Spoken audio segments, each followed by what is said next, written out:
कार्रवाई का हमारा जो मकसद है वो इल्लीगल रक्षों के खिलाफ है। जानी कार्रवाई हो रही है की डेली की बुनियाद पे हम लोग तकरीबन 22-23 एरिया बंद करते हैं। हमारा मकसद ये जो ट्रैफिक में इस टाइम ट्रैफिक की रवानी में जो खलल पैदा हो रहा है वो आप सब जानते हैं, ये इल्लीगल रक्षों की वजह से। तो मैं वालिदैन से दरख्वास्त करती हूँ कि कम उम्र बच्चों को बिल्कुल मोटरसाइकिलें मत दें। कोयटा शहर की खूबसूरती अगर आपने बहाल करनी है, उसमें सबसे जो बुनियादी चीज़ है वो ट्रैफिक की रवानी को आपने बहाल करना है। तो ट्रैफिक पुलिस भी अपनी पूरी मेहनत के साथ लगी हुई है कि जो इल्लीगल रक्षे हैं उनको आइडेंटिफाई करें, उनके खिलाफ कार्रवाई करें।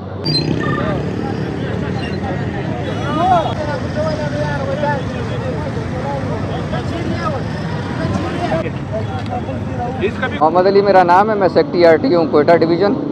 इस टाइम मेरे साथ ट्रैफिक पुलिस मौजूद हैं और सेक्टर इंचार्ज मुनव्वर साहब भी मौजूद हैं। कार्रवाई का हमारा जो मकसद है वो इल्लीगल रक्षों के ख़िलाफ़ है। आधा घंटा हो गया है, हमने कार्रवाई स्टार्ट की हुई है। अब तक 8 से 10 के करीब रक्षे हम 115 का चालान कर चुके हैं। पहले भी बता चुका हूँ कि 8 से 10 हज़ार इल्लीगल रक्षे इस टाइम कोयटा शहर के अतराफ़ में चल रहे हैं। हमारा मकसद ये जो ट्रैफिक में इस टाइम ट्रैफिक की रवानी में जो खलल पैदा हो रहा है वो आप सब जानते हैं, ये इल्लीगल रक्षों की वजह से। तो ट्रैफिक पुलिस भी अपनी पूरी मेहनत के साथ लगी हुई है कि जो इल्लीगल रक्षे हैं उनको आइडेंटिफाई करें, उनके खिलाफ कार्रवाई करें और जॉइंट ऑपरेशन भी हमारा इनके साथ चलता रहता है। और कोशिश हमारी यही होगी कि इंशाल्लाह हम कोई बेहतर सक्सेस दें। बिल्कुल जी, अदालत की तरफ से भी हुक्म है, चीफ मिनिस्टर साहब की तरफ से भी क्लियर डायरेक्शंस हैं, कमिश्नर कोयटा डिवीज़न उनकी तरफ से भी क्लियर डायरेक्शंस हैं। इस टाइम तमाम जो हुकूमत इदारे हैं उन तमाम का फोकस कोयटा शहर है।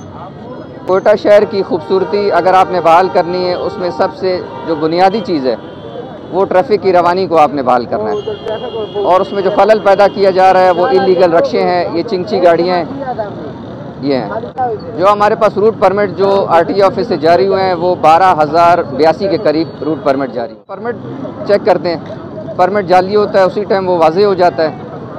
और इसी परमिट के हवाले से हमने कंप्यूटराइजेशन शुरू कर ली है कि जो मैनुअल परमिट थे पुराने वाले, अब हम उनको कंप्यूटराइज कर रहे हैं। इस हवाले से भी हम आगाही मुहिम इनको दे रहे हैं कि आप आएँ दफ्तर और अपने पुराने परमिट जो मैनुअल परमिट है उसको कंप्यूटराइज कराएँ।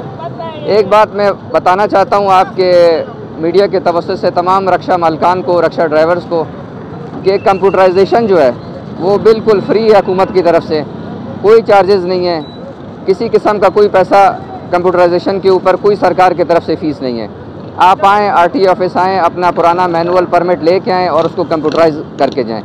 कंप्यूटराइजेशन का आपको ये फ़ायदा होगा, जिधर भी ट्रैफिक पुलिस या RTO ऑफिस आपको कहीं पे रोकेगा, जब आप अपना परमिट दिखाएगा तो वाज़े तौर पे पता चल जाएगा कि आपका रक्षा 1 नंबर है, आपको कहीं पे भी मुश्किल पेश नहीं आएगी।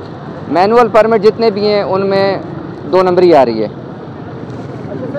जो है रैंडमली होता है, हम अचानक कोई ना कोई मौका देख लेते हैं, कोई ना कोई पॉइंट हम सेलेक्ट करते हैं, ट्रैफिक पुलिस के साथ कोऑर्डिनेशन करके फिर हम उस मौके पर जो है कार्रवाई का आगाज़ करते हैं। तो ना ही हम टाइमिंग का तयन पहले करते हैं, ना मौके का किसी पॉइंट का तयन पहले करते हैं, ये अचानक स्नैप चेकिंग हम करते हैं। उनके लिए ये पैगाम है, रक्षा अपना घर में खड़ा करें, रक्षा किसी का भी हो, मैं पहले भी बता चुका हूँ, किसी किस्म की कोई रियायत नहीं बरती जाएगी। के ऊपर तकरीबन 1 हफ्ता हो गया है, हमने स्टिकर बनाए, उनके वालिदैनों को बता रहे हैं कि कम उम्र बच्चों को हम नहीं छोड़ेंगे, कि ये बहुत बड़ा ख़तरा है अपने लिए भी दूसरों के लिए भी। ना इनको पता है कि वन वे क्या है, ना इनको इशारों का मालूम, ना कुछ है कि अपनी जान भी ले सकते किसी और की भी। तो मैं वालिदैन से दरख्वास्त करती हूँ कि कम उम्र बच्चों को बिल्कुल मोटरसाइकिलें मत दें। अभी वाइट जुबाली मैंने कार्रवाई की है, 50 मोटरसाइकिल बंद कर चाहिए वहाँ, क्योंकि मैं DSP हेडक्वार्टर थी और वहाँ चाहती थी कार्रवाई कर चाहती थी। अब मेरे पास SP चार्ज में सब जहाँ कार्रवाई हो रही है की डेली की बुनियाद पे हम लोग तकरीबन 22-23 एरिया बंद करते हैं। काफ़ी फ़र्क आया है रेडियो में भी। प्लान बना रहे हैं अपने अफसरान के साथ मिलकर, इंशाल्लाह एक जल्द प्लान आप लोग के सामने आने वाला है। ये पैगाम दूँगी, आपके बच्चे हमारे बच्चे हैं, तो बच्चों को प्लीज़ कम उम्र बच्चों को आप मोटरसाइकिल और गाड़ियाँ मत दें, इनकी जानों को बहुत ख़तरा है। ये बच्चे रेस लगाते हैं आपस में और कहीं ना कहीं एक दूसरे को मार देते हैं, अपनी जान भी जुगाते दूसरे की जान भी लेते हैं। मेरी वालिदैन से दरख्वास्त है कि बच्चों को मोटरसाइकिलें मत दें।